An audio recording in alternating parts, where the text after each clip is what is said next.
ஆரோவில் இருக்கட்டும். புதுச்சேரியில் சுற்றியும் கடற்கரை கொண்ட இந்த ஆசிரமம் பற்றி தெரியுமா? புதுச்சேரி அருகில் அமைந்துள்ள ஆரோவில் சுற்றிலும் அமைதியான ஒரு சூழலில் ஆன்மீக உணர்வை விதைக்கும் ஓர் அற்புத நகரமாக இயங்குகிறது.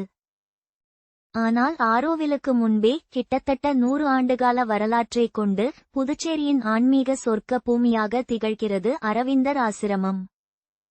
நம்மை நாமே உணர்ந்து கொள்ள வழிவகுக்கும் ஓர் அற்புத இடமாக அரவிந்தர் ஆசிரமம் உள்ளது. இங்கு சென்றதும் மனதில் உள்ள அழுத்தங்கள் நீங்கி புத்துணர்வை பெறலாம். அரவிந்தர் ஆசிரமத்தில் உள்ள இந்த நூலகத்தில் 25 மொழிகளில் 80,000க்கும் மேற்பட்ட புத்தகங்கள் உள்ளன.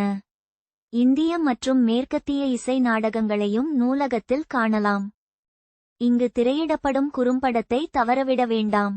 100 ஆண்டுகால வரலாற்றைக் கொண்டுள்ள இந்த ஆசிரமம் குறித்த பல அரிய தகவல்கள் அந்த குறும்படத்தில் கிடைக்கின்றன. எந்த இடத்தில் இருந்து தியானம் செய்தாலும் மனதுக்கு நிம்மதி கிடைக்கும். அதுவே அரவிந்தர் ஆசிரமம் போன்ற அமைதியான ஆன்மீக பூமியில் தியானம் செய்வது சொர்க்கத்தை அடைவதற்கு சமமாகும். கடற்கரை தேசமான புதுச்சேரியில் அரவிந்தர் ஆசிரமத்தை சுற்றி அரியமான், மைப்பாடு, செரினிட்டி, பிரிஸ் மற்றும் மெரினா ஆகிய கடற்கரைகள் உள்ளன. அங்கு தவறாமல் சென்று நீராடி மகிழலாம்.